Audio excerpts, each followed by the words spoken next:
pledge allegiance to the flag of the United States of America and to the republic for which it stands, one nation, under God, indivisible, with liberty and justice for all.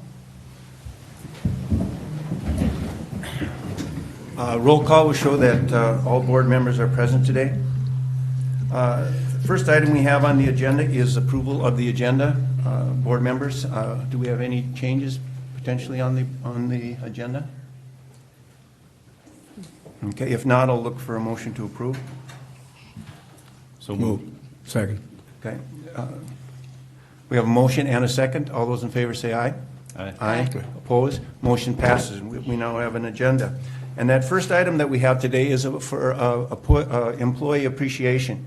And we want to recognize the employees that work for the county. And might I say that, you know, my experience here has been very, very positive. I'm very pleased and very proud of the folks we have working for the county. So I appreciate us taking this time to recognize those folks. And today we're going to be recognizing those folks that have there's annual service from January through June of 2019, their annual awards. And with that, we have 1,130 years of service. So pretty impressive statistic there. Sharon Westhoff and I will be presenting those awards. If you please come forward, I'll give you your award, shake your hand. I won't hug and kiss you. Well, maybe I will. But the sheriff's here, so please wait for your applause until the end. We'll make sure he gets control of the house. Okay, we'll begin that ceremony.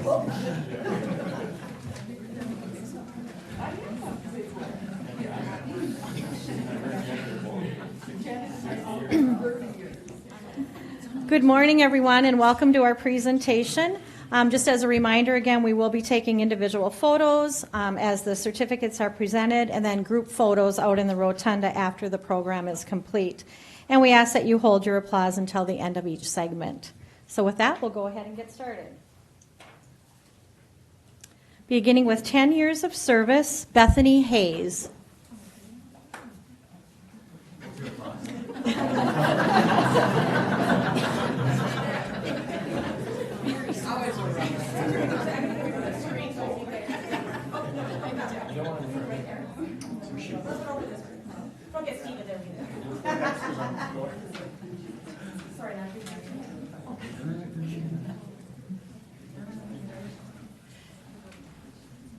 William Nelson.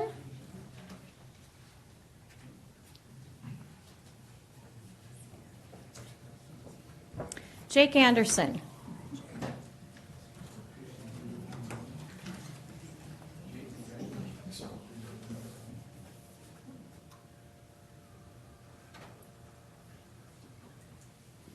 Mike Hang.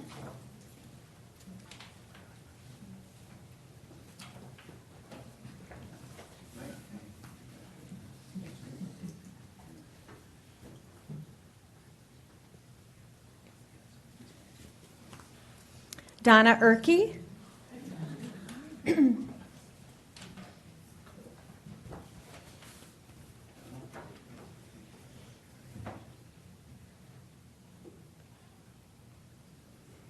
John Freihammer.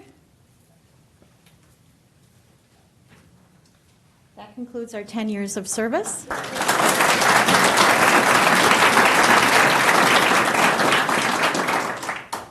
Next, with 15 years of service, Barbara Johnson.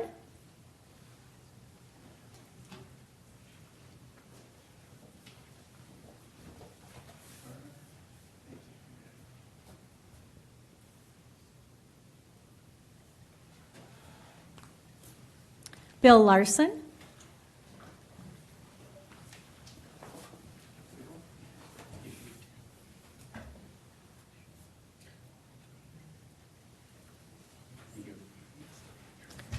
Sue Peschel.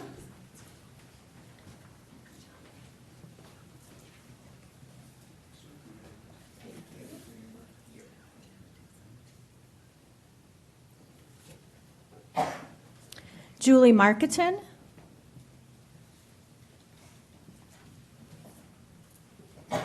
Josh Uphoff.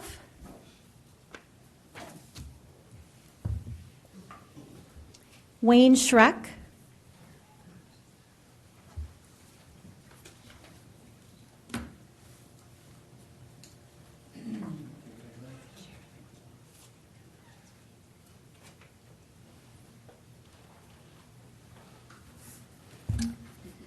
And those with 15 years of service unable to attend today are Troy Freihammer, Todd Becker, Leon Felderword, Jeffrey Freeler, Bill Hoffman, Katie Dusing, and Jamie Florek.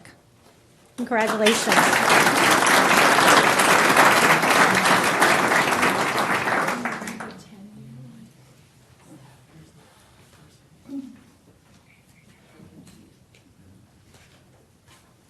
Recognizing also those with 10 years of service that were unable to attend this morning, Dave Simon, Derek Borgman, Aaron Gosling, and Bill Young. Congratulations to those individuals as well.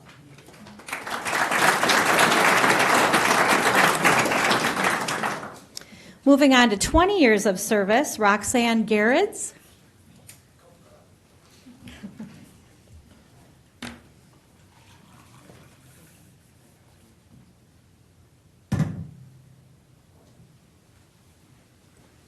Colleen Schwagel.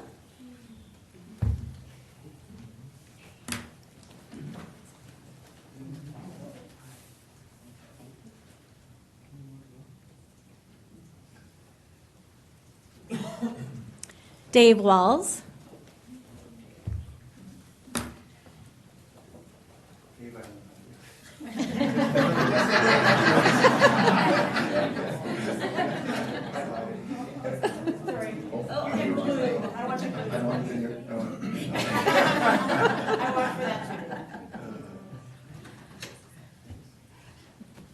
Lisa Pop.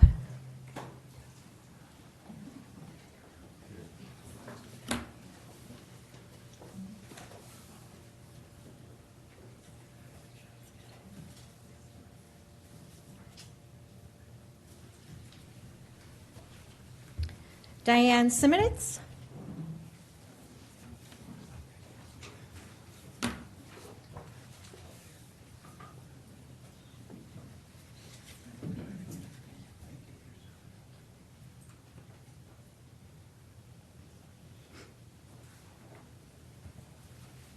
Janet Zachman.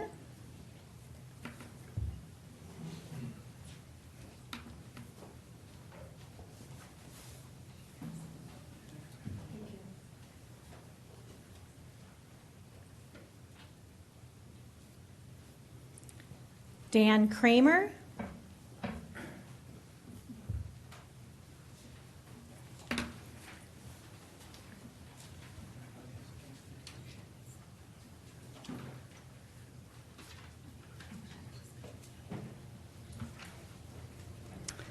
Those in the 20-year category unable to attend this morning include Brenda Tice, Angie Berg, Joan Baumgars, Jane Knott, Kim Boom, Mary Hendrickson, Jean Lodermeyer, and James Ilias.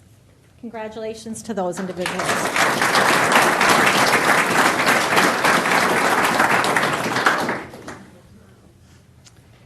With 25 years of experience this morning, Nicole Lahr.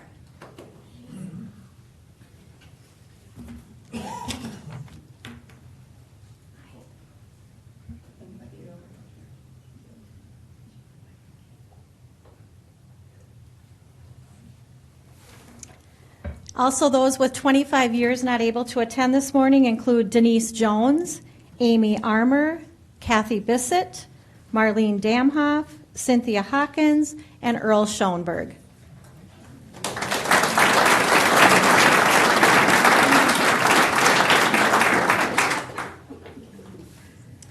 Moving on to 30 years of experience, Sherry Emerson.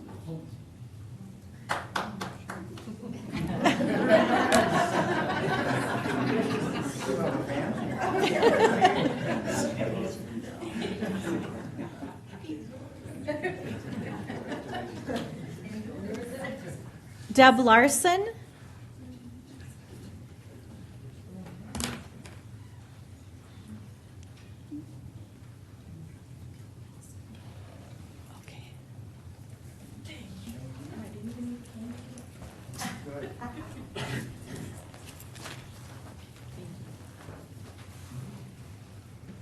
Janet Roberg.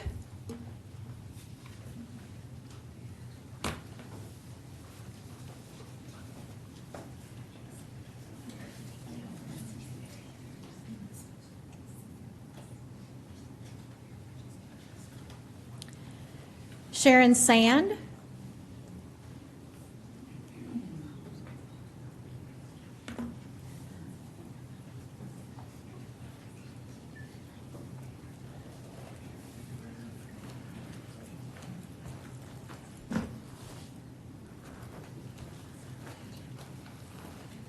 Mark Spoden.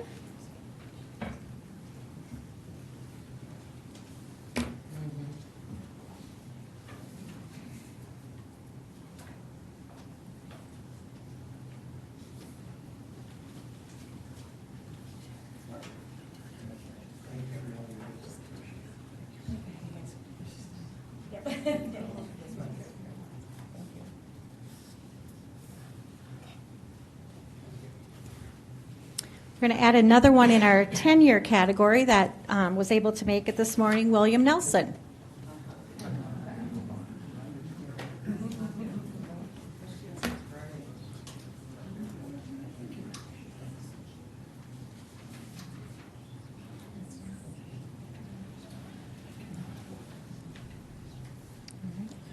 Have a round for our 25-year.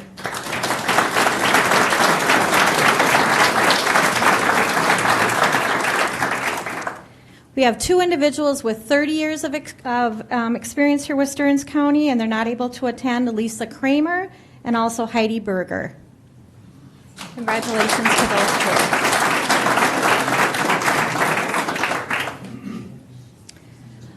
Finally, our last individual with an astounding 35 years of experience with the county, Mary Funenstein.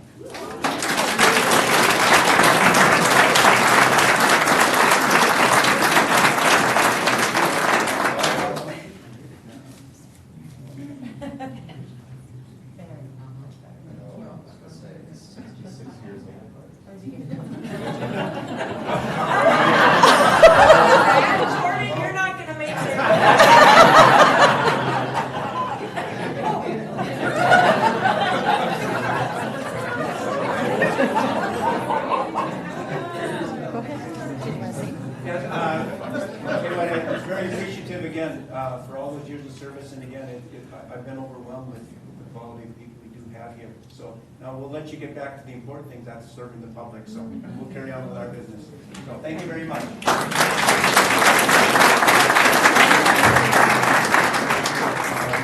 Thanks again, everyone. And if you want to go out to the rotunda area for our pictures.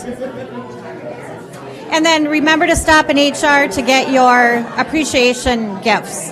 Thank you.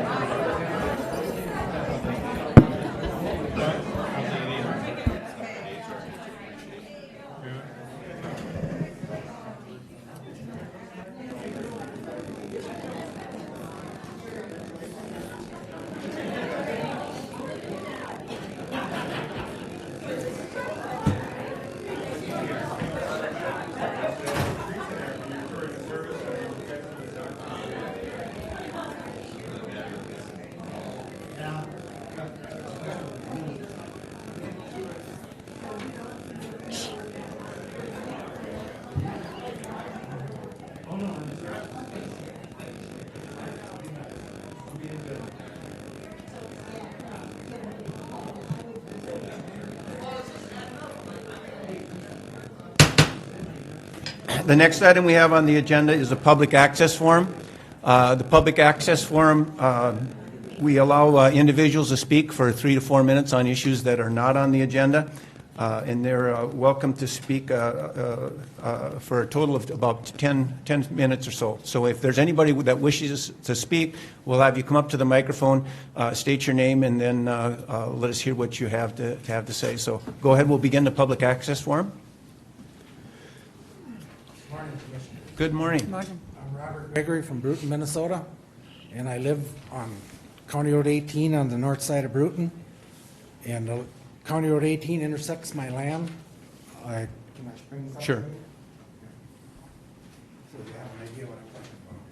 Okay. Okay. And I'm going to refer to this part here. Oh, That okay. used to be County Road 18 going this way and this way. This is now 5th Street in Bruton. Okay. This is gone. There's never been vacated. What I'm asking the county Okay, commissioners to do. approach the microphone.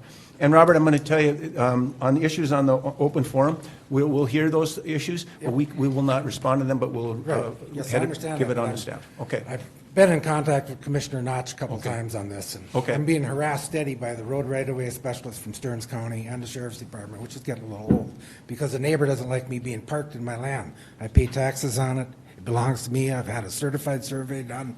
That's exactly what you're looking at.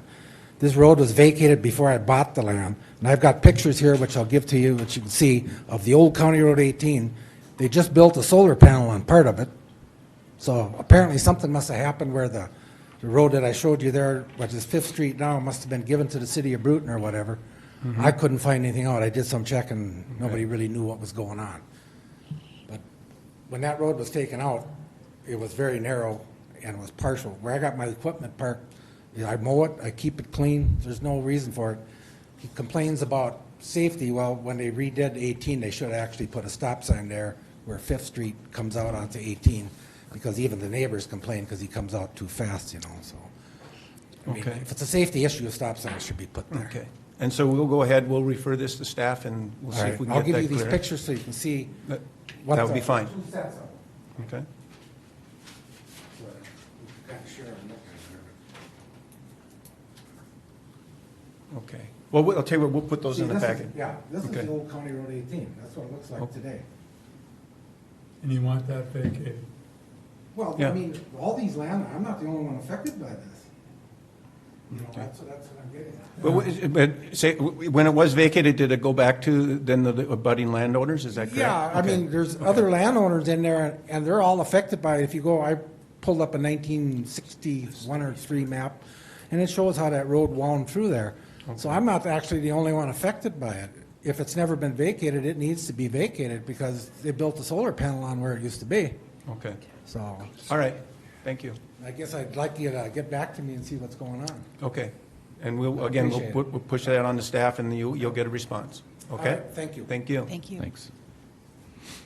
Anyone else wishing to speak at the public access forum?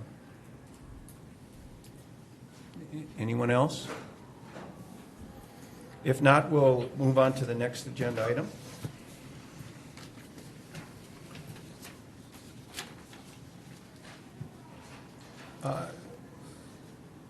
The next item we have is consent agenda. Commissioners, you have the consent agenda in front of you. Are there any issues that people would like to pull from the consent agenda?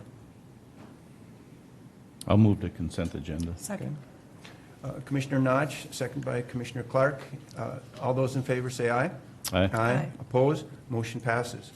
The next item we have is, we have to officially recess this meeting, and we'll open up the Human Services meeting. Good morning, Melissa. Good morning, Mr. Chair, members of the Morning. board. My name is Melissa Huberty. I'm the Human Services Administrator, and I have a fairly straightforward consent agenda. Today, there's only 2 items on it, and they are items E1 and E2 on pages 19 and 22, and I'm available for questions should you have them. Okay, we'll move those items and then ask for questions. So moved. Commissioner Clark? Second? Commissioner Notch? Okay, any questions on those items? If not, we'll move that. All those in favor say aye. Aye. Aye. Opposed? Motion passes. All right, thank you. That's it? Wow. Yeah. That was quick, pretty painless. Yes. We'll continue to move on. We'll reconvene our regular meeting. We have HRA next.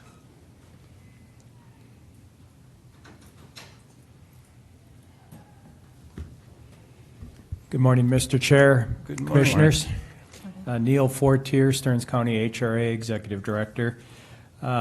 We met at the previous meeting and we discussed the levy request, and I've provided you with some additional information prior to this meeting, HRA levy amounts for 2020.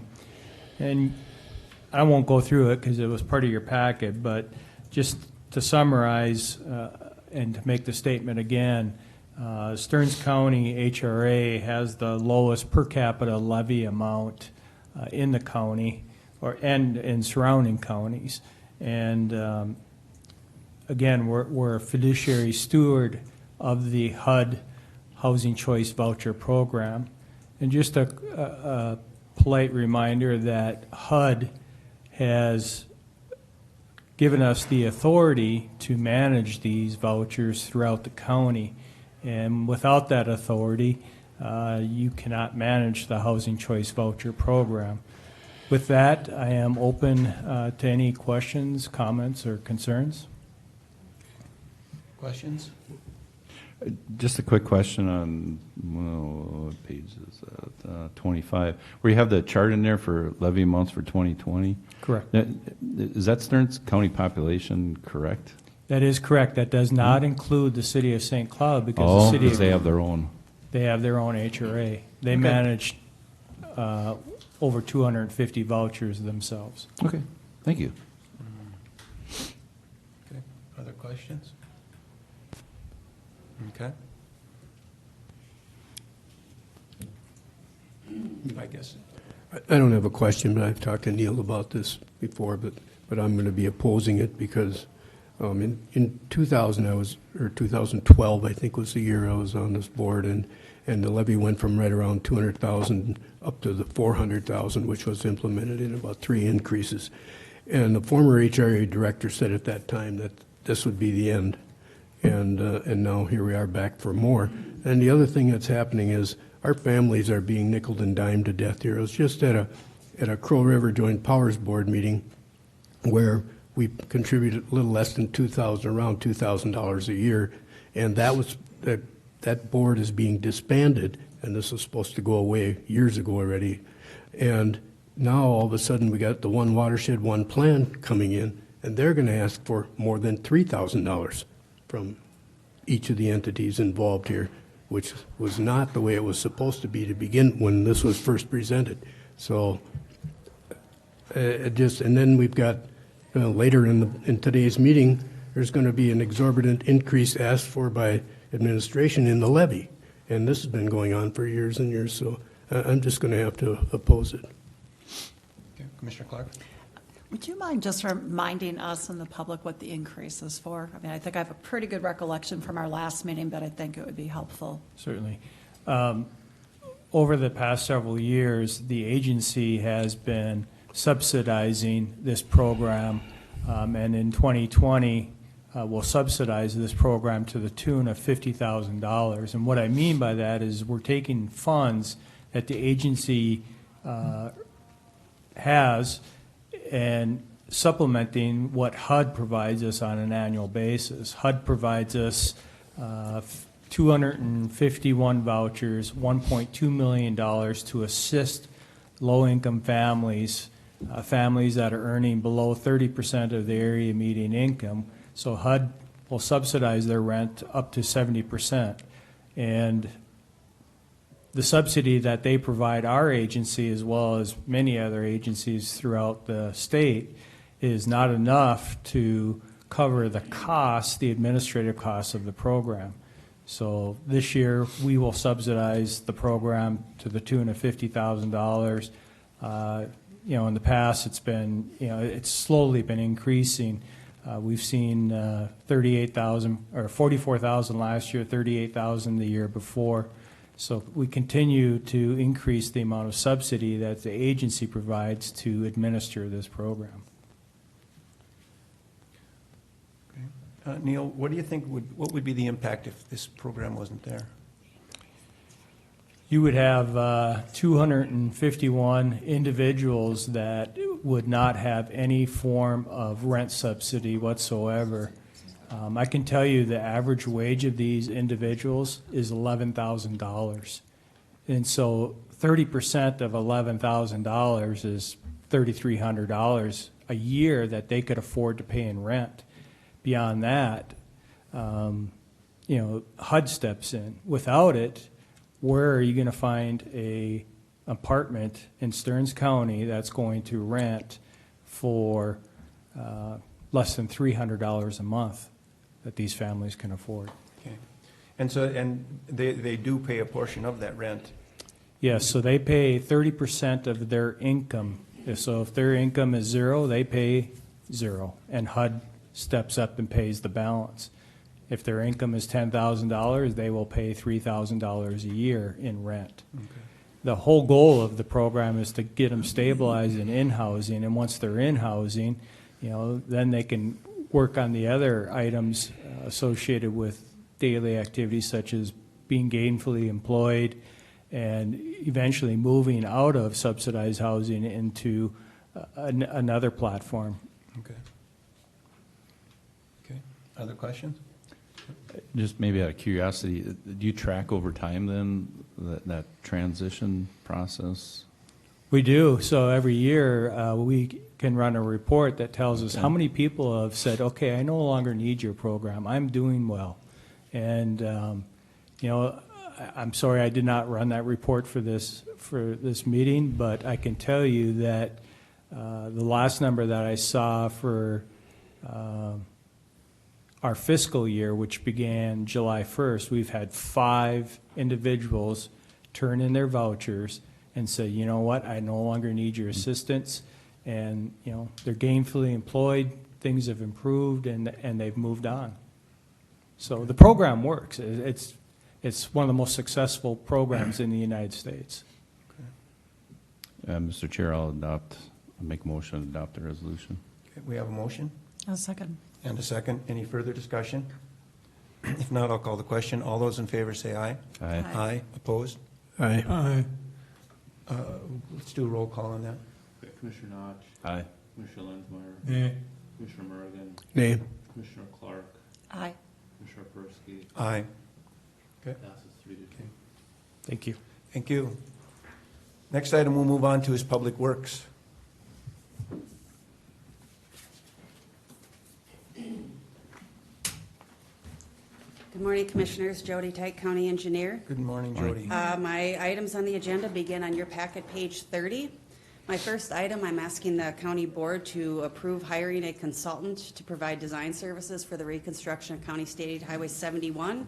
This project is scheduled to take place in 2021 of the approved road program. I'm asking the Board to approve hiring Stonework Engineering at a cost not to exceed $280,887. We did get 2 other proposals from consultants. One was lower at $243,099, and the other was higher at $344,270. This cost will be reimbursed through our state aid construction funding.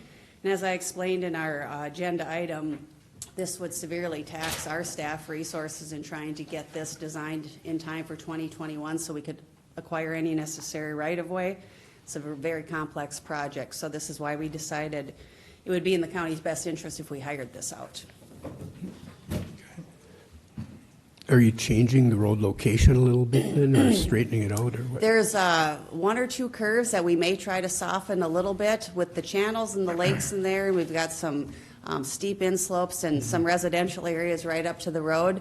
The primary thing is going to be to make those inslopes less steep and to widen it with a 6-foot paved shoulder.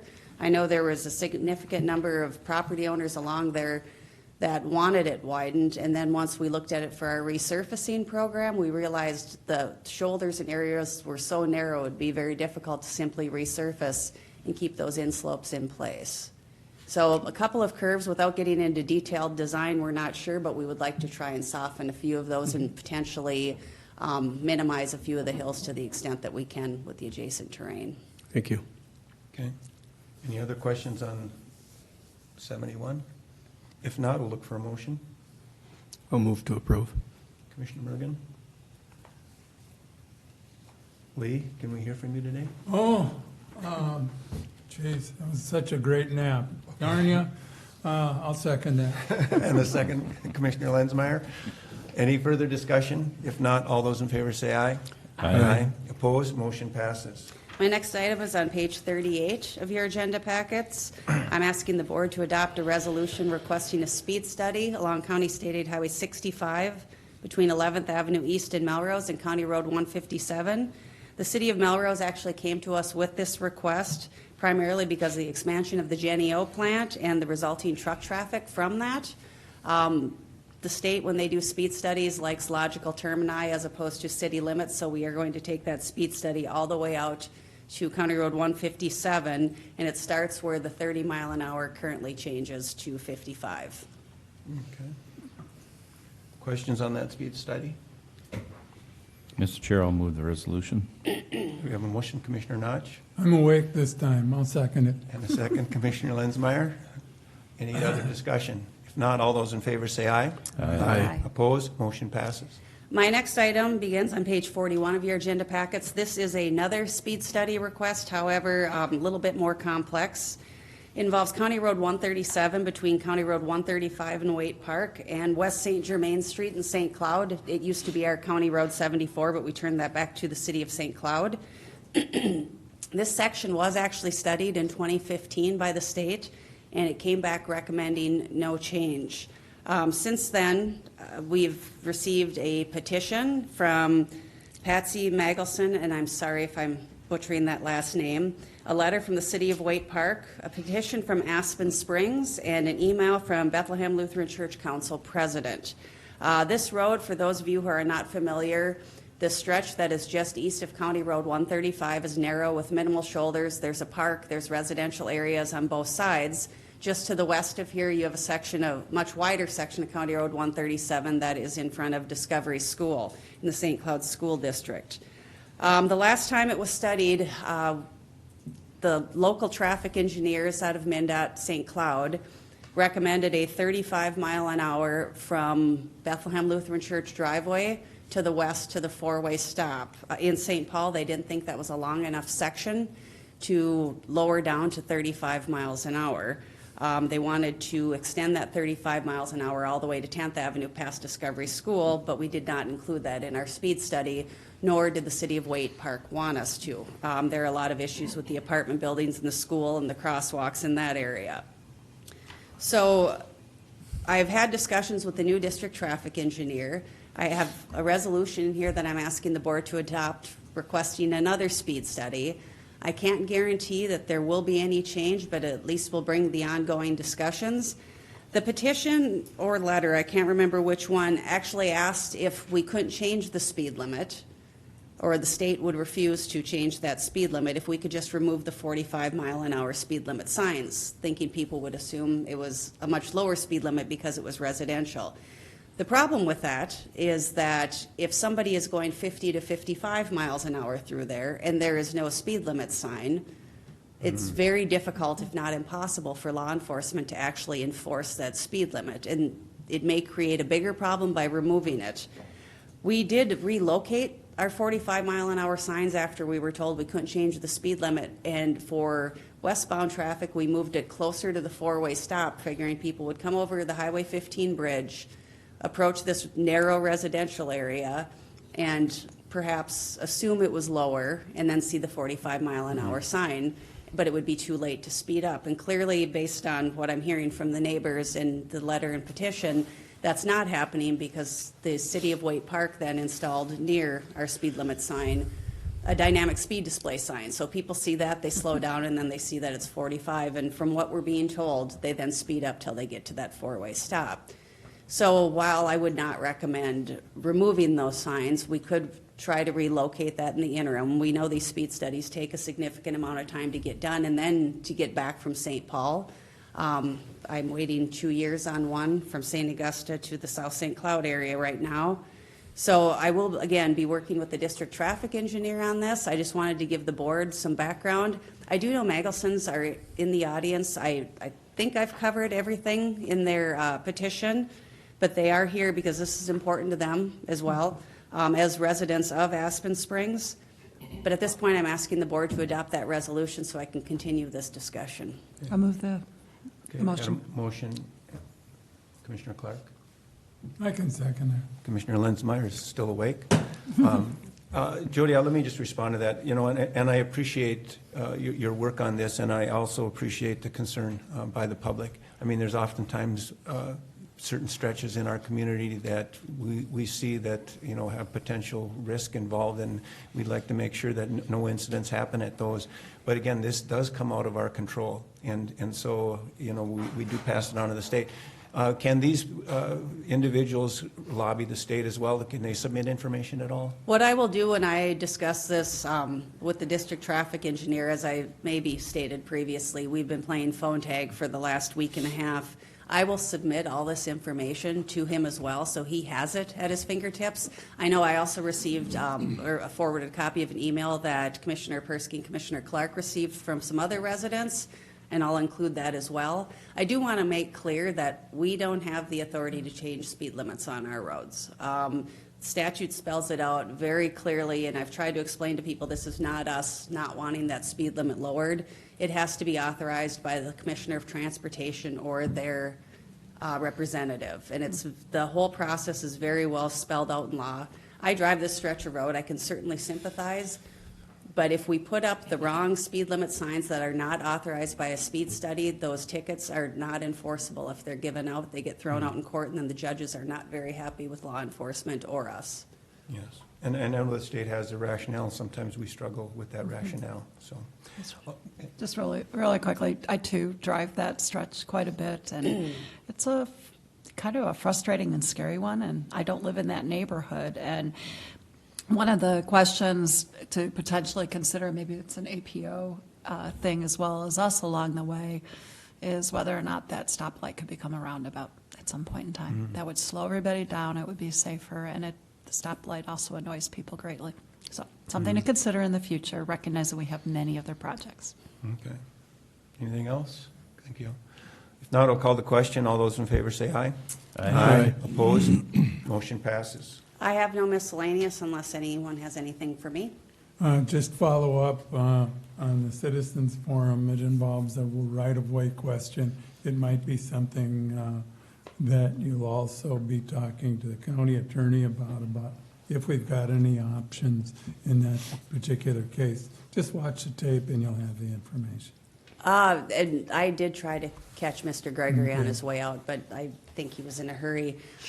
We did purchase the entire triangle in question in easement in 1981, and we have not vacated it, primarily because we have a goal of bringing that city street into the center of the curve at a right angle, as opposed to right now it comes in at a tangent. So if people are southbound, they tend to just go right onto County Road 18 if they can see that it's clear. So there are a few other issues. I will be following up with Mr. Gregory. I can send him all of the information. Side note, he is not getting taxed. It's on any of the right-of-way. He's the underlying fee owner, but that's given a zero value, and I have that information from the assessor I can forward to him as well. So while he is the underlying fee owner, and if County Road 18 and all of that road area goes away, then it would go back to him. But right now, we have a road purpose between utilities, road safety improvements, et cetera. So we do own highway easement that we purchased, it's not prescriptive, over that area back in 1981. Okay. Thank you.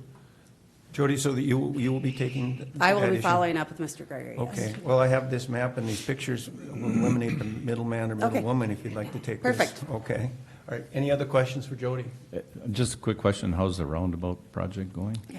Well, they're getting some pavement down, so we're getting there. So we're hoping this rain stops at some point so we can continue to finish everything up and be done by the end of the month. County Road 4 and 120? Yep. Yeah. Yeah. I saw that was on Friday that Yep. they had gotten some asphalt down. If it's yeah. any consolation to the general public, it does impact my commute on the way there, too, so. All right. You're suffering like the rest. And then just one other thing, maybe just bring up for a comment is, I had spoke to Jody about this, over the weekend or before the weekend, County Road 18, which is getting resurfaced.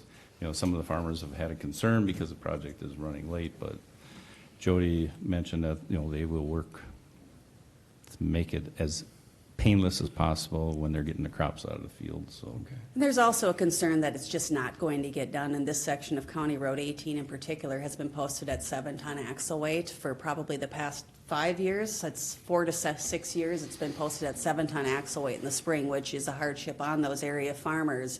So I think there's also a concern that it's not going to get done and they're going to have one more spring because it is in really rough shape. Contractors behind, as I've explained to a lot of people, we can't force a contractor to move in. All we can do is hit them in the pocketbook with liquidated damages when they go over contract time, and that's what we're doing in this case. And they're running behind, and this not great weather isn't helping them, but they had a completion date. And so September 30th, every day after September 30th, they will be assessed liquidated damages on that contract. I know that doesn't help people who want it done or who will be disrupted when trying to come out of the field, but that's the only tool we have. Well, Jody, this is a sidebar on that question. As far as finishing projects up, especially in agricultural areas, as soon as we have new asphalt down, is there a curing time that actually, would it be more desirable not to be having it at harvest time?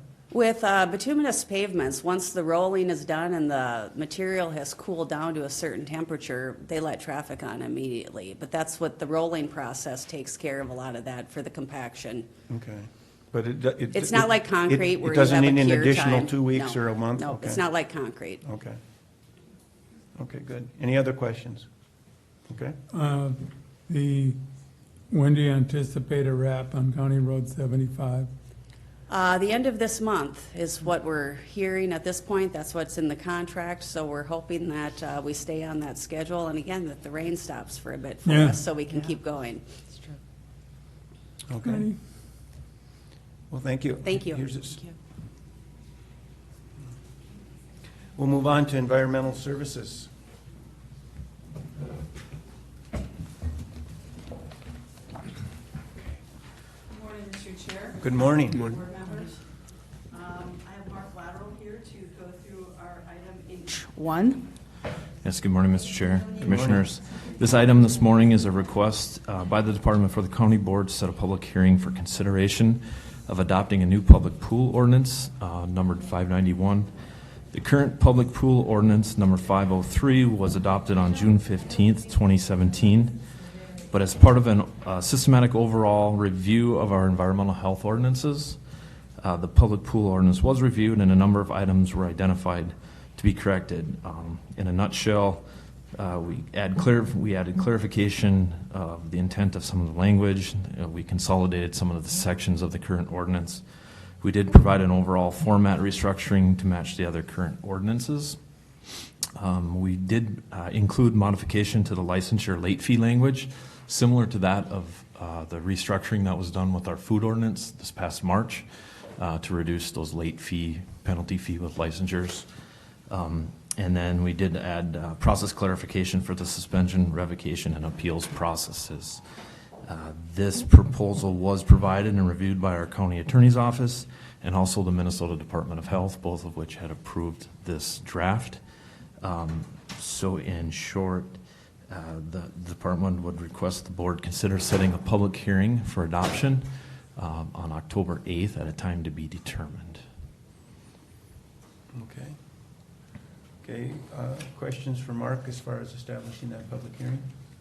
I just had one. It looks like with these changes, are these changes so much formal changes or that we're making to, better identify the ordinance? Or did we have any specific issues that really happened within the community that push any? No? Mr. Chair, Commissioners, there weren't any real topic issues other than potentially that late fee penalty that we kind of hashed out with our food ordinance. And we had that other restructured tier of late penalty fees. Right. And at that time, I indicated to the board that it was our intent to incorporate that structure into our other environmental health ordinances to reduce those high level penalty fees that could happen. Other than that, it's a lot of just language changing, a lot of format changing.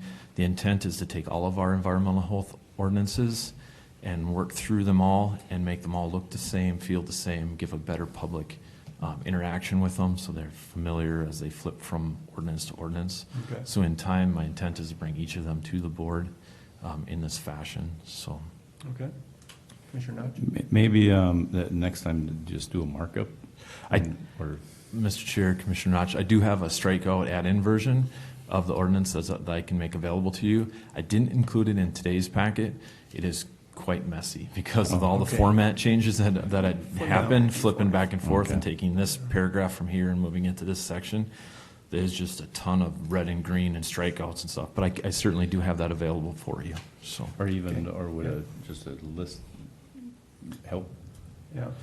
I suppose we could put it side by side and or follow through with, it's commissioners, but Sure. I mean, I can provide that. I did put together a summary page, like I did with the food ordinance, so it did kind of outline, and that I believe was included with your packet. So there is a summary page that kind of highlights okay, got it. section by section Did that go in? in addition to the pool ordinance. Okay, yep. Yep. Yep. It'd be on packet page 68. 68.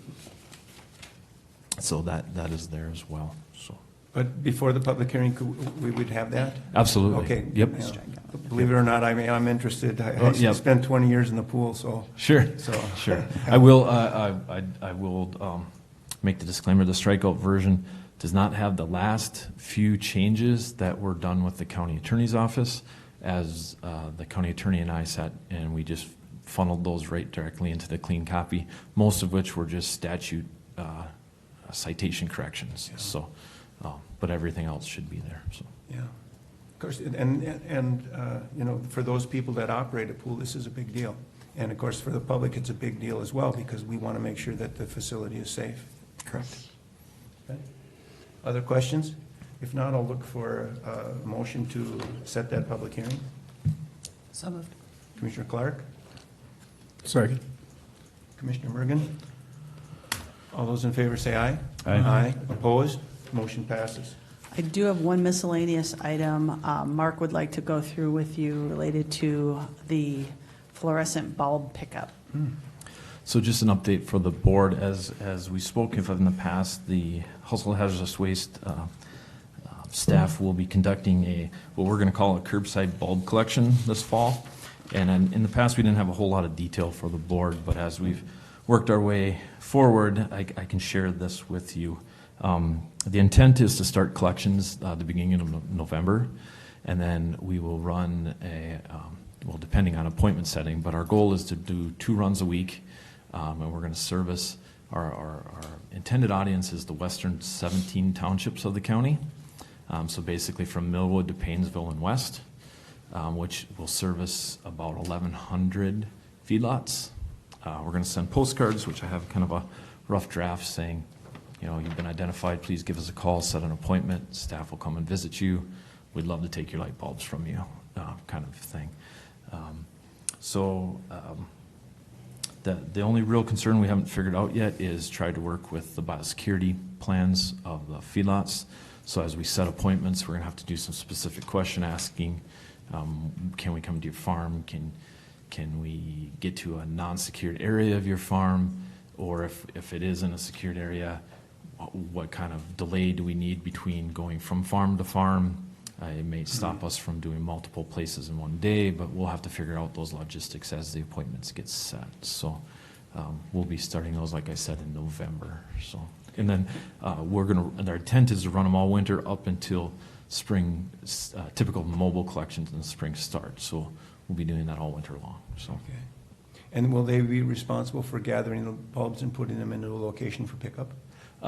Hopefully, the property owner will have them in one location, and we'll go to the farm, we'll box them up, we'll put them in a trailer, and then we'll take them away. So if they have them stored in whatever shed they might be in or wherever, they just need to point they're there, and our guys will take it from there. Okay. So.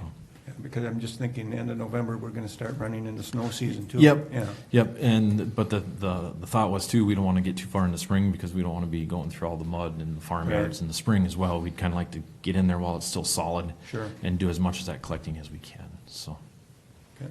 yeah. So, just informational. So. Good. Thank you. All right. And that's all I have, unless you have questions for me. I guess not. Okay, thank you. Thank you. Okay, Board, next item we have on the agenda is we have a scheduled break before we would hand it over to administration. Are we in need for that break, or should we take 5 minutes? This might take a while. I got to keep going on this side, I got a break on this side. They better take the break. Okay. We'll take a 5.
we are back from recess. I hope everybody enjoyed the playground.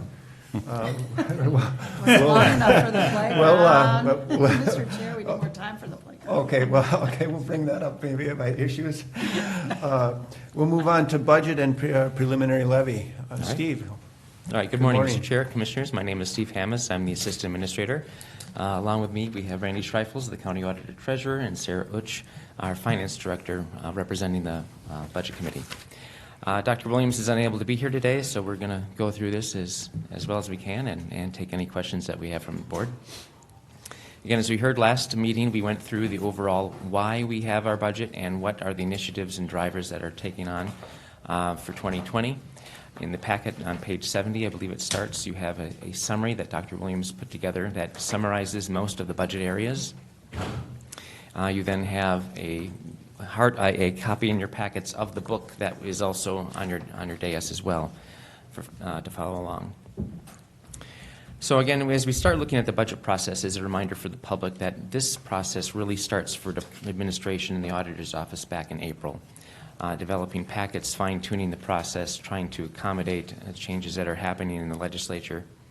In May is when the packets are starting in the departments, and departments work on their budgets through the months of May and June. Then in July, the Budget Committee meets with all the departments, goes through all of the items that are being requested, and tries to really find out ways to maximize revenues and find ways to figure out where we can make cuts on expenses. We then package all of those recommendations and cuts as a team and then put them together to bring to the board here in August and September. We are looking for the board to, again, adopt a preliminary levy in September, and then we can, again, continue to revise and bring information to the board over the rest of the year. We do have a T&T, a Truth in Taxation hearing on December 3rd. That is an evening session. And then the board will have to make a final decision on the budget and levy at the December 17th board meeting. We always try to, again, start out with talking about the county's vision. Again, this was adopted by the board a couple of years ago when we started doing our retreats. And our mission is to provide exceptional public services to assure a safe, healthy, and vibrant county for all.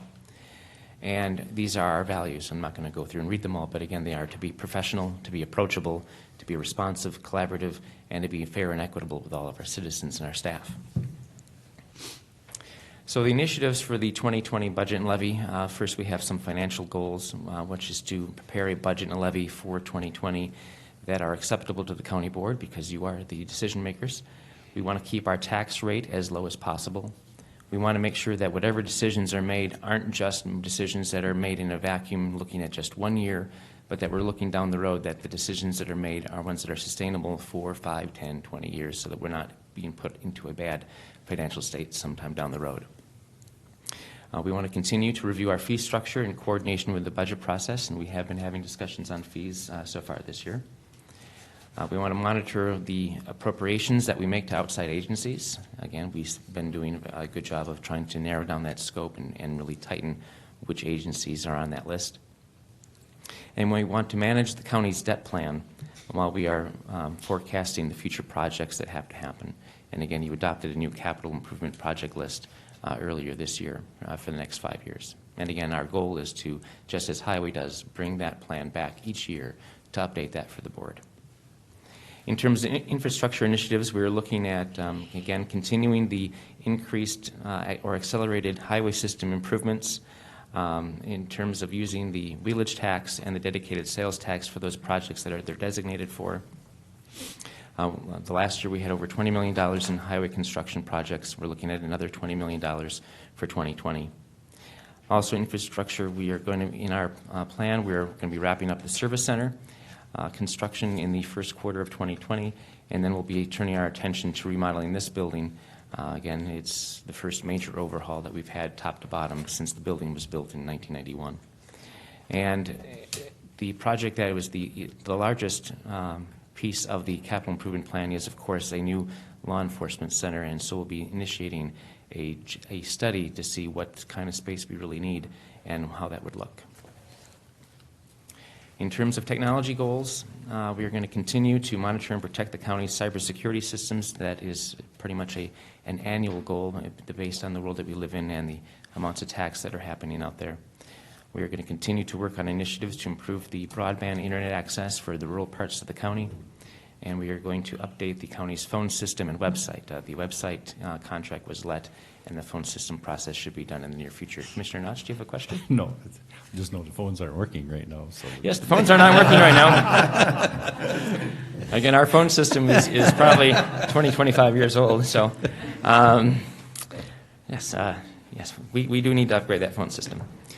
Organizationally, we want to continue to implement the study recommendations from the attorneys, the sheriffs, the auditor, and the property services consultants that have been done over the last several years. The sheriff and attorney studies are mostly wrapped up, and those should be complete. We will continue to do the auditor and property services over the next several years. We want, of course, maintain our funding for programs that were mandated to provide by the state and the federal government in areas of child protection and mental health, programs that serve the elderly and those that are disabled, to make sure that we're, one, meeting all of our legal requirements, but also to make sure we're having a positive impact on people's lives. We want to continue to work with AMC and the local legislators to reduce our unfunded mandates and influence legislation impacting the county. Certainly, there's always room for improvements in legislation. The state often does take a look at counties as a way to help balance their budgets and manage their workflows. And if there's ways that we can change that for our positive, that would be good. We want to expand the training and development of our staff. One of the things we keep hearing about this next generation is that they want employers that invest in them. And if you're not an employer that invests in staff, they're going to find somewhere else to go. And so, again, that's an initiative that the board took on as one of our goals last year. And started a new training and development program, and we're going to, again, continue to work on that, including, as it states here, diversity and inclusion initiatives that we talked on briefly last time looking at the performance measures. We're also going to expand our efforts to work with community mental health issues, this in terms of working with the Central Minnesota Mental Health Clinic on a cooperative grant that we hope to bring to the board in the next couple of sessions. Human Services has worked with law enforcement on their rapid response teams and the CAT team, which... Thank you, the Community Action Team. I knew I'd forget something as I went through this part because this wasn't supposed to be my part of the presentation. So thank you. I appreciate that. Moving on into the actual hard numbers, the budget expenses for between 2019 and 2020. As you see, last year we had a budget of $160.7 million. With all of the requests that came in from all the departments, that grew to $169 million. We knew there's no way to possibly handle a $9 million increase in the budget. And so the Budget Committee worked to look at, again, where can we maximize revenues and where can we make targeted cuts that, not always pleasant for departments, but need to be done because we have to look at one county, one team, and how are we going to do a budget that meets as many needs as possible. So we're left with a budget request of $165.5 million, or 2.97%, and that's a reduction of $3.6 million from what was requested. The biggest percentage increase you see on here is for the building fund, and that's an $11,000 increase, and that's because, again, the building fund is a small fund that we use for small projects, typically concrete repair, carpet replacements, things like that. And in this year, for 2020, we've also shifted a small project in there to work on the Quarry Park ski light system because the lights don't work quite so well. And so, kind of like the phones, we need to have every so often upgrade those and make sure that they're maintained because the Quarry Park skiing is quite popular. Other funds that are going up, as you can see, Road and Bridge is going up 4.47% in terms of their spending, and then Human Services at 4.2%. Shifting to the levy, in 2019 we had a levy of $80.4 million. The request with all the departments as it came in was $88.1 million, and we reduced that back down to $82.7 million. Again, that's a $5.3 million decrease and a 2.88% increase on the levy from where it was in 2019. As you can see, again, the biggest percentage increase is the building fund, but that is just a misnomer because it's such a small amount. As you can see, Human Services is going up 3.9% and debt service is going up 4% as part of our debt service plan to prepare for the bonds that we're going to have to let out in the next 5 years. In terms of changes in non-levy funding, this is not a accounting level spreadsheet. I'll defer to Sarah for that. This is looking at large blocks, and so it's not every single revenue, but it's the large blocks of changes. And so you can see the biggest change for the public to be aware of is that we did receive over $1 million in increase in county program aid. About 3-4 lines lower, you see state para aid, and the state gave and the state took away. So they increased our county program aid, but then they reduced the amount of money that we get for reimbursements on para, specifically for law enforcement. They cut us $150,000 on that line item. So it's not quite as large of an increase as what the top line shows. We do have some grants that appear to be ending. We haven't heard yet from state or federal agencies if we're going to get extensions on those grants, and so as we try to budget conservatively, we budget those grants as if they're going away, and so we're having about $150,000 of reductions for grants. There were no positions attached to those, in case the board was wondering, so there wasn't any issues with that. Overall, I'm not going to go over every single line unless you request me to, but as you can see, highway construction, we're receiving an extra $100,000 in state and federal maintenance funding, $2.8 million in additional construction funding for 2020. Human Services, as you can see, has got an additional $1 million in reimbursements from state or federal government as well. The biggest shift on this sheet is the use of fund balance. Last year we used over $5 million of fund balance to bring the levy down. That is something, as the HRA was talking about, that you can't necessarily do all the time or every year. And we try to use the fund balances to pay for one-time costs and not operations, so that it doesn't have as big of an impact on levies in the future. And so, again, where we've been using the fund balances, highway construction, debt service, and the project fund. Steve, we are sitting on a relatively healthy, though, fund balance, are we not? I'll defer to. Yes, we are. Yeah. And we are still showing use of fund balance for 2020, just not the $5 million. I think we're at $1.2 million for 2020. Yeah, and we have a slide on fund balances coming up that will go into that. Miscellaneous income around the entire county is expected to rise by about $1 million. So all these pluses and minuses wash out to about a $2.4 million increase in non-levy revenue, which again helps to keep the levy down. Looking at the trends over the last 8-9 years, again, you can see the levy and budget histories here. Again, we are recommending that the budget go up 2.97% in expenses and that the levy go up 2.88% for 2020. And I would just note that, again, in 2017, with the addition of the sales tax, we changed slightly how we calculate budget and levy. And so it's not necessarily a tie if you keep going back in those years. This is a slide which shows for the MICA counties the levy histories that all the counties have done. Stearns is in red, showing our history between the 1.8 in 2015 to, again, the 3.8 for 2019. Stearns County has typically been below the average of the counties in MICA, and we do have staff working on the surrounding counties as well to be able to bring that to you later. So the ones that are bolded in black are the counties that we look at as our comparables on a regular basis, being Benton, Carver, Olmsted, Scott and Sherburne, and then Washington and Wright counties.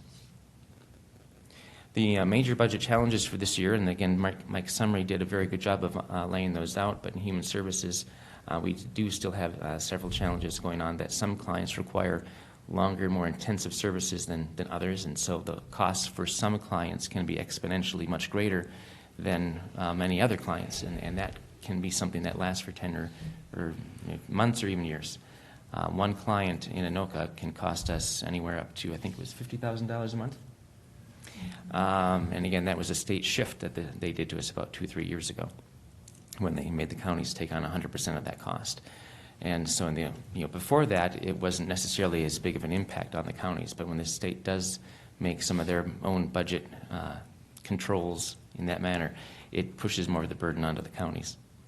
And it makes it impossible to predict how long some of these clients will stay on these services, and it makes budgeting for them difficult. And so we do push departments to try to be conservative as possible in making our targets. So some of those examples where we have trouble in terms of really predicting are the residential treatment programs, our group homes, our juvenile correction facilities, and foster care placements.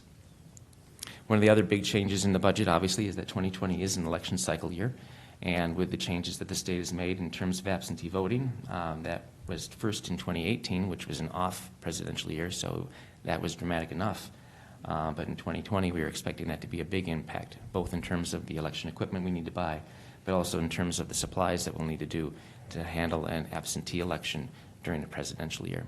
And so there's a big increase in our supply budget to handle that.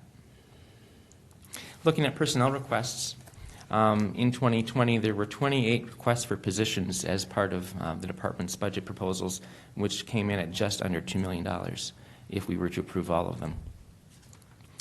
There were a couple in the Attorney's Office, the Auditor's, Facilities, Human Services, IS, Property Services, the Recorder's area, and the Sheriff asked for several positions as well as veterans. Budget Committee, again, in analyzing all the requests and trying to understand what we can do and how to manage that, is only going to recommend 12 of the positions to go forward and be part of the 2020 budget. So 2 in the Attorney's Office, a supervisor and a paralegal, that again came out of the study that was done a couple of years ago. And this will be the last of those positions. In the Auditor's Office, one of the recommendations was a backfill for the Senior Administrative Assistant and then a public service specialist in the Treasurer's Office as we set up some of those services at the License Center as part of that study. With adding 45,000 square feet onto the service center, our facilities staff are saying that that's a lot, and we will need to add one more custodian to handle all of that space. In Human Services, we're looking at adding 4 FTEs worth of staff, all of which are going to be paid for by off-levy funds. So 2 of those are in the Min Choices program, and the Min Choices program is fully paid for and actually is a little bit of a revenue maker for us to help offset the levy for other positions. And then in Public Health Nurses, we're looking at expanding the Family Nurse Partnership and expanding some of our FTEs in that program as well. So some of the people that are currently part-time will have a larger FTE percentage. And then in the Sheriff's Department, again, there was a request for 15 staff. And again, that's a little difficult to absorb all at once. And so, again, falling back on the study that was done by the people from the ICMA outfit and looking at where the biggest pain points are, looking at adding people into the dispatch office, so adding 3 dispatchers to help with that program. So that'll be 12 staff altogether. Looking at a much broader level and trying to analyze the budget in terms of a breakdown of the major categories: personnel, services, supplies, and capital outlay. You can see that the biggest percentage increase is in the supply budget. About half of that is just based on the election. So the election increases our supplies by about $300,000 to $400,000, if I'm correct. The capital outlay is relatively flat. We have pushed some of these items either into other years or off levy sources. The personnel, again, about $1 million of this is based on the new positions. $800,000 is based on the new positions that we're adding. Again, $400,000 of that is going to be from off-levy sources. And the rest of it is, again, we are in the middle of our 3-year contract cycle, and so that's just the costs of our existing staff. Steve, on the election costs, do we get reimbursement from the state on part of that? On the presidential nominating primary, we'll get reimbursed on that. Okay. They haven't quite come up with the amount, but we're going to get some there. And this is not net. This is just straight costs. So this doesn't reflect any reimbursements on any of the supplies or on any of the personnel. So yeah, we have, it's presidential, so that's a bigger year to start with, Okay. plus the increase in absentee, but we have an extra election with that presidential nominating primary, and for that, unfortunately, we need multiple ballots for every party that's participating, so. Moving on, looking at the outside agencies, as we mentioned, we're trying to, again, hone in and make sure we're making diligent decisions about which agencies we fund and then, again, to which level. So as you can see, in 2019, there's the list that we had about just over $4 million in costs to the outside agencies, the bulk of that being to the Soil and Water Conservation District, the Regional Library, and the History Museum. And the request came in at about $2.4 million, and we've trimmed that back to just over $4.1 million. Several agencies are going to see cuts from where they wanted to be, and we've already given some of them a warning that they're not to expect everything that they wanted. Are there any questions on the outside agencies from anyone? No? All right, going on. I do have one Oh. quick, I'm sorry, one quick question for the public. Can you talk just briefly about Tri-County Humane Society, since we have a contract with them? So how does this impact? I mean, it looks like we're making a pretty big cut, although it's from 48 to 24. How does that impact the contract we have with them? The county just recently entered into a contract with Tri-County Humane Society through the Sheriff's Department because of changes in terms of when there are stray animals found or that need to be kenneled or put down, that we needed a vendor to do that. And we've changed that over to the Humane Society. That since it happened in the course of the middle of the year, we obviously didn't have we were already starting our budget process, and so we've allowed them to go through. Typically, we have not been doing allowances on this list for groups that we have contracts with. And again, our preference is that we want to ensure that we're doing a contract for service as opposed to anything else. So this, for 2020, will probably be a last year for Tri-County Humane Society as we move fully over to that contract model. Does that answer your question? Thank you. Okay. All right, if there's no one else, I'll move on to, again, the capital improvement projects based on the plan that was adopted by the board earlier this year. The ones that are on target for 2020 is to expand the geofield at the household hazardous waste site. We have some issues with that building, and that building was designed to have a bigger geothermal field to help with energy and cost savings, and so we'll look to expand that. The Belgrade Highway Shop is the last of the shops that don't have a fence around it. And again, as I've talked about, security and safety being something that we've been striving for in all the projects of the last several years. And not having a fence around the highway shop with all of our equipment and things lying around doesn't make sense. So, and we've been doing about one of these a year. That'll be the last one of those. Parks has a couple of projects between the Dairyland Trail construction and starting to look at the Wildwood Park road engineering. And then here in the Administration Center, our boilers are as useful as we can get them, but they're also original. And so we need to upgrade those with as best we can for parts, and then start the remodeling of this building to get this ready for the next 15 years. Mr. Clark? Thank you, Mr. Chair. On the boilers, do you have any estimate on potential energy savings there? We typically work with the group when we're starting the project to look at potential credits from energy savings when we do those projects like we've done on the service center expansion. So I don't have any information yet, but when we start the project, that'll be part of the process. So at this point, that's not a part of the $250,000 request, is that correct? Or is that That's taken just our into estimated account? expense For the cost. cost for it, and then the energy savings would pop up elsewhere, is Yes. that, okay. Right now, our boilers are about 60, 65% efficient. On the market today, we can certainly find ones that are 85 or 90. So, Great, okay, thank you. Always good to find additional savings. yep. Steve, I see we're putting that fence around the Belgrade Public Works area. We got Jody in the audience. Jody, just curious, have we had any issues, since I've been on the board, I haven't seen anything, but have we had any issues of vandalism or theft or anything like that within the shops or in the public work stuff? About 3 to 4 years ago, we had a theft. It was out of a fenced-in area, but it was at our sign shop in Wade Park. Okay. But that was out of a fenced-in area. Okay. Otherwise, our people are pretty well behaved? Mostly. Yeah. Okay. All right, moving on. In terms of major technology projects, just to let the board know, we are looking at upgrading our data storage system. We are replacing our imaging system. The sheriff is looking at some major upgrades for the jail video system that we have inside the LEC, as well as upgrading the squad cameras. None of these systems are cheap. None of them last forever. And again, the technology adapts and changes more quickly than I or you would probably like. And the biggest price tag on here is, again, a case management system for the county attorney's office because their current system is, I think, 18 years old. And again, technology has passed that one by. Okay. Being just not specific to one item here, but Didn't we have ARCA or somebody doing some data storage? How's that project? ARCA Search was hired for the recorder's office to image all of the old plat books and all the old, land record pieces. And that's going very well. They're now moving on and working on the military, the documents you get when you are released from discharge. Thank you. Okay. Yes, the DD-214 forms, and so they're working on those, and that should be wrapped up before the end of the year. Again, the goal is to have as much of that stuff imaged and wrapped up so that we have to move as little as possible when that office goes over to the service center.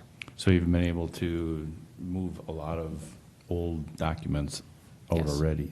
Yep. Okay, thanks. And this image trend replacement is for the system that we use for all of the departments for our main imaging system. Okay. For the road construction program, How much of that is left? How much of creating electronic record for that old data, how much of that project is left? the recorder's office specifically? Yeah.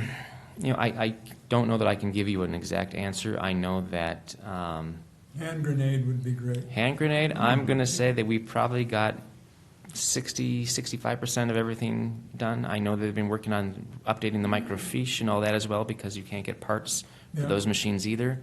I'm not exactly sure if you've... I think they were, that far or more done. Yeah, they're making pretty good, and they're doing right the last stuff, so. Yeah. That was, for your edification, when we increased fees there, the understanding was that was to facilitate more efficient real estate document transfer. On one hand, that was disappointing, and on the other hand, it was encouraging too, because that old stuff has to be done, and if we're well through it,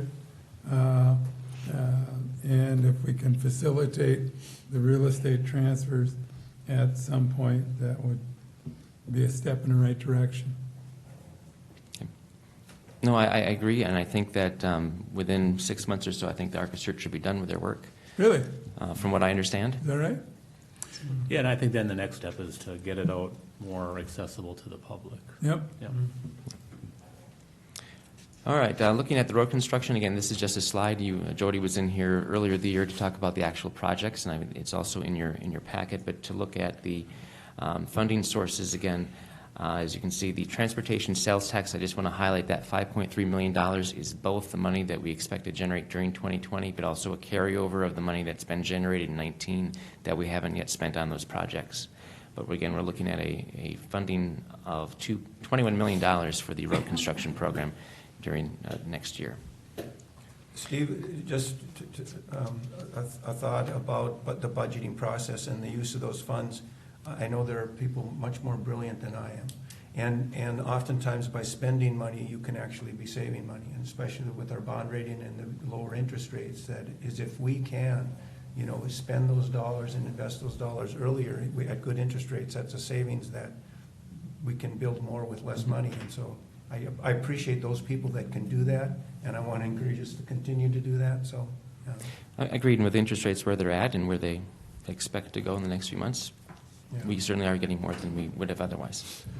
I'm looking at the county levy portion for the road construction. It's $2.8 million. Is that what it's always been lately? It's been fluctuating a little bit, but that's kind of the base or where we've been trying to aim for. So Is that where it's been before we did the wheelage tax and the sales tax increases? Yeah, I think it's been about the same amount, right? Yep. Okay. All right. And I I'm looking at the weather. I believe the importance of the sales tax, though, was to look at projects we were behind on and improvements opposed to just maintaining. So Correct. We've gained those things from that Yes. sales tax. This has allowed us to do a lot more construction of roads than maintenance that we otherwise would have done. And Well, that I think didn't we are work, almost Steve. done. Last slide that I'm going to talk about before I turn it over is just, again, the project fund is one of those areas where, again, this is use of fund balance. And one of the things that we've shifted to using for fund balance is the election equipment, again, because of the equipment we need to buy for the 2020 election. And with that, I'm going to turn it over to Sarah and Randy.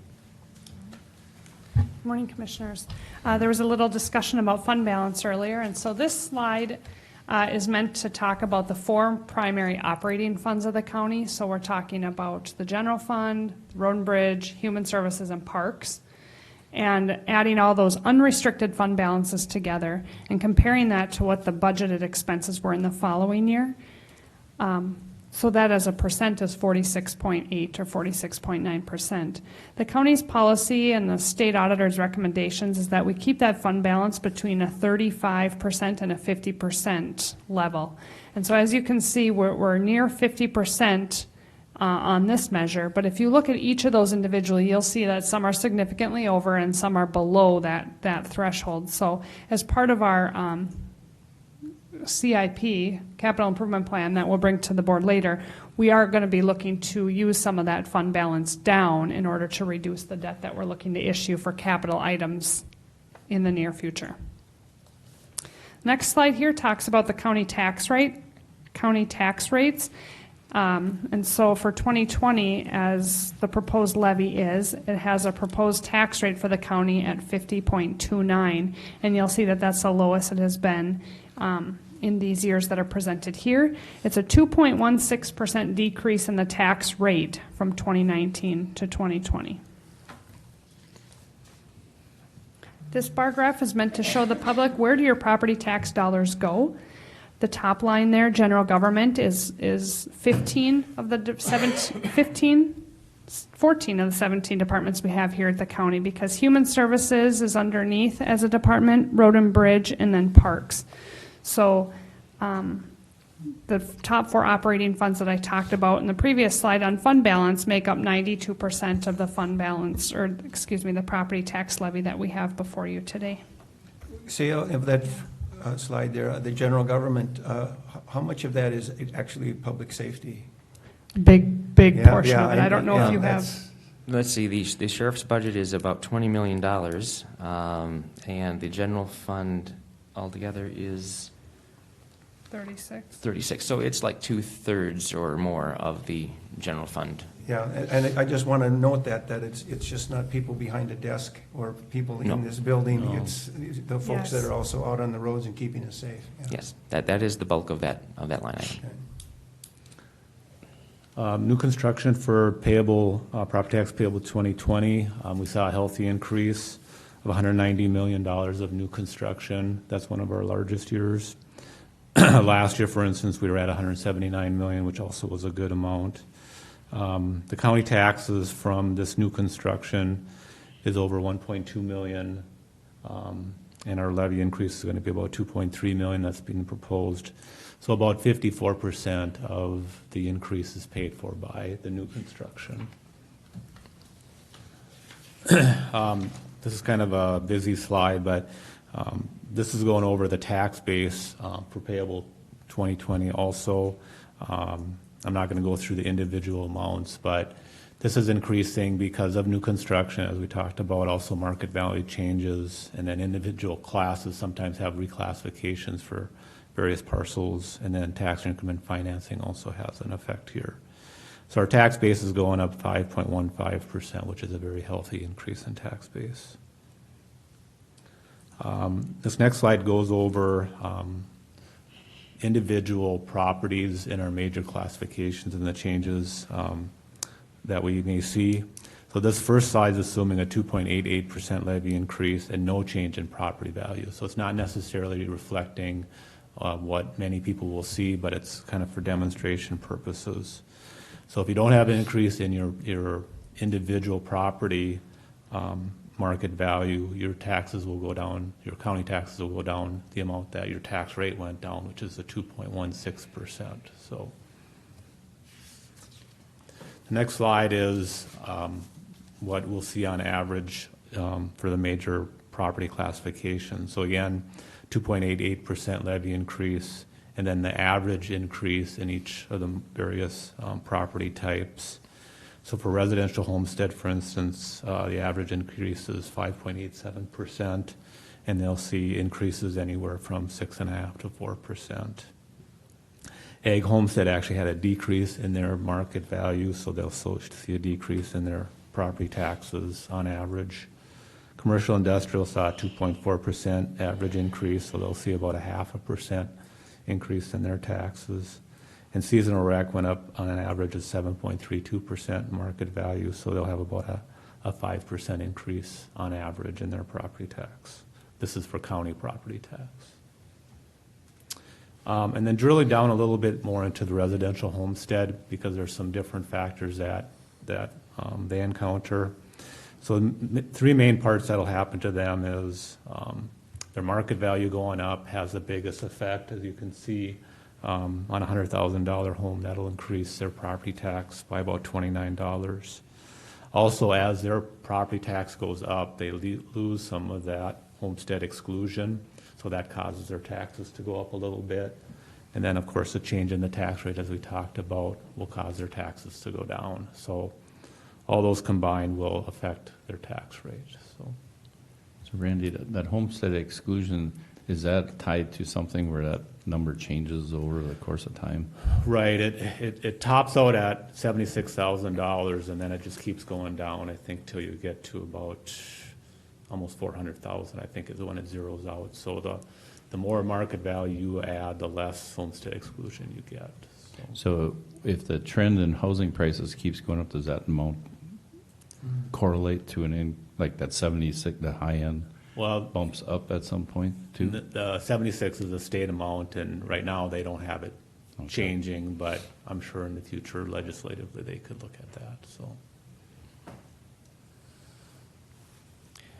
So to wrap up, what this budget means for 2021 is that, again, the 0.25% sales tax is going to still be in effect, again, to have us be aggressive in terms of our highway construction program, to do as much as we can to take advantage of the interest rates where they're at, get as much done as we can to have the system be in as good a shape as possible. Again, Budget Committee has worked to make sure that the budget that we're presenting is balanced, and that it's one that's going to be sustainable, that decisions made won't impact us adversely down the road. And again, we're always subject to changes based on whatever the state or federal government ends up doing to us. And lastly, again, we've been really trying to pay close attention with our debt service plan based on the projects that we have on it for the next 5 years to manage that debt service, to keep the taxes low, but still improve the infrastructure that we need to do. So I guess our final message is, again, the recommendation from Budget Committee is this budget, which has a 2.97% increase on expenses, a 2.88% on the levy, based on a market value increase of 5.15%. The tax rate will go down, as Randy and Sarah talked about, 2.16%. And again, this is discussion. The board has during September to hear information and set the preliminary levy, and then during the fall, if there's issues or questions, we will be bringing more information and data from departments forward and trying to find ways to manage the budget in preparation for both the Truth in Taxation session in December, as well as setting the final levy at that December 17th session. I know in your packets, Mike had put in there, as well as in the blue folders, what the resolution looks like to adopt the preliminary levy. Certainly you can do that today, or you can do that at the next meeting. And we're ready to answer any questions that you have. Okay. Commissioners, questions on this? Steve, it's my understanding that we can go ahead and, like you had mentioned, adopt that today, or we can wait until... Yes, you have to adopt it by the end of the month. So your last chance to adopt it is on the meeting we're having on the 24th. But you certainly could adopt it today as well. Okay. Let's go with discussion. Well, I guess I'll start then.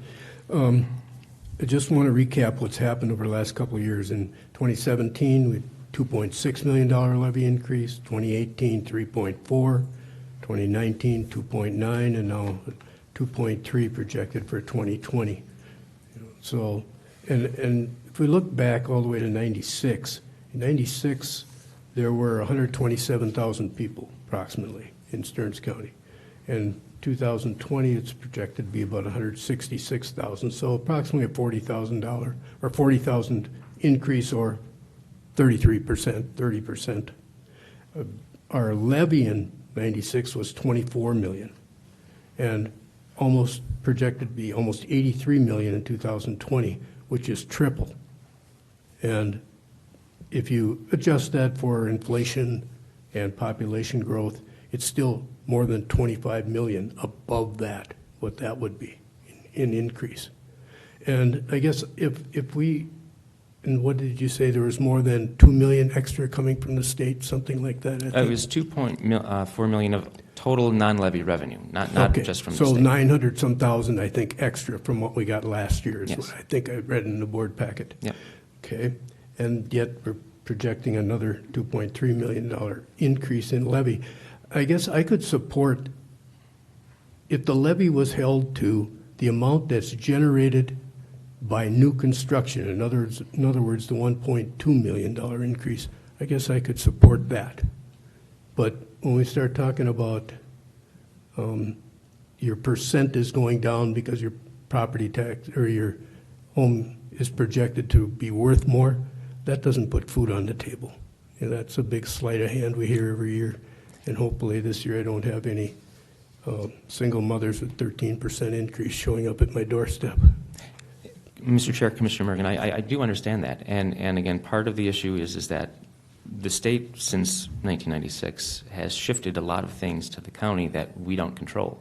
As I mentioned at the beginning of the presentation, those 4 issues of human services where one client can cost us $50,000 a year, $50,000 a month. That's something the state did to us in the last 2 years. Those are new costs we don't control. We have no ability to say no. And those costs just appear, and those costs have been increasing. So I understand people can't necessarily control all of the costs that they have in their households, and the same is true for, excuse me, the county as well as any company that's out there. Just a question. How many open positions does the county have right now? Right now, there are 47 open positions in the county.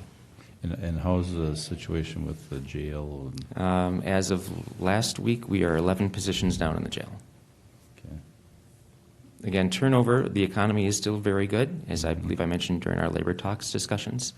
With the addition of Costco, the labor market in the area is very tight. If people don't like working for you, they don't.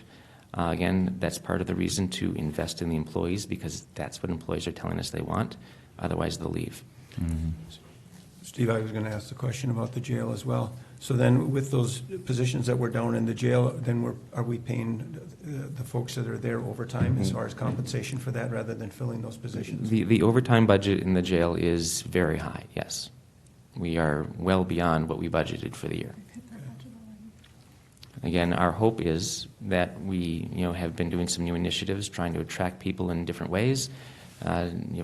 It had been 16 people down in the jail a few weeks ago. We have been having some success. We hope to continue that trend and hopefully not have that excess overtime. But again, that's something else that we can't really control.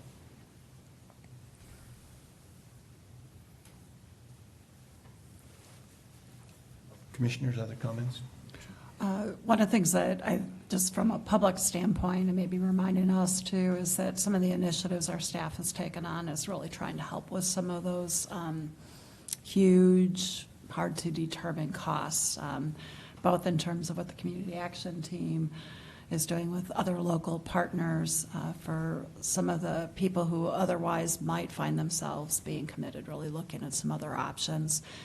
This shift from the state is crazy. I mean, it's not sustainable, and it's something that we're going to need to keep working with the legislators and with DHS, et cetera.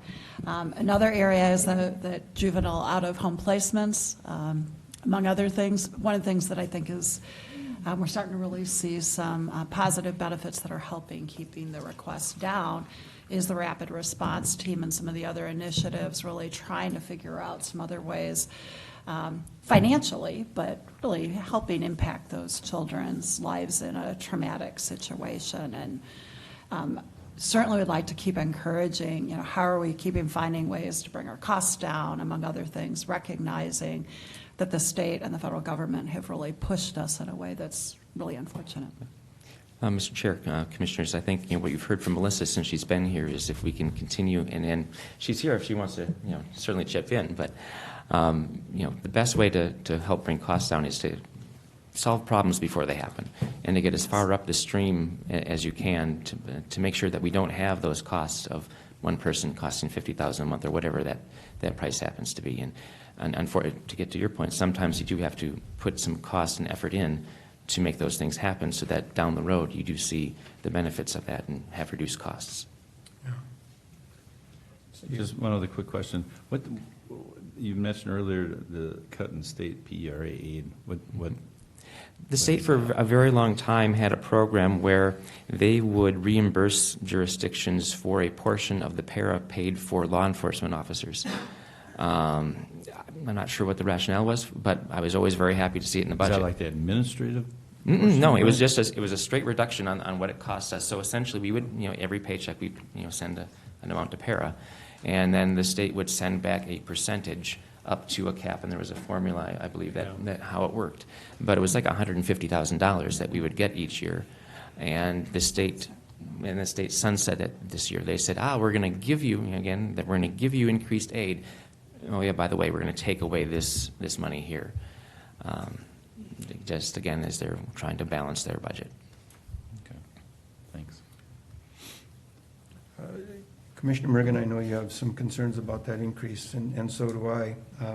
The reality of a 5 to 6% increase for homes on their property tax is real, and a lot of those folks struggle, with those increases.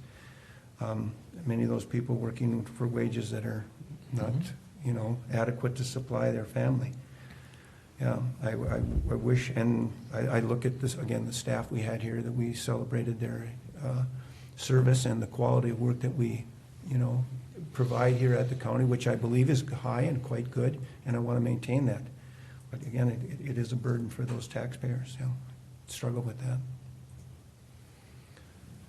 Well, the problem is it's not just the county. You have school districts. Absolutely. You have watersheds. I mean, there's a lot of organizations that probably will have levy increases as well. So,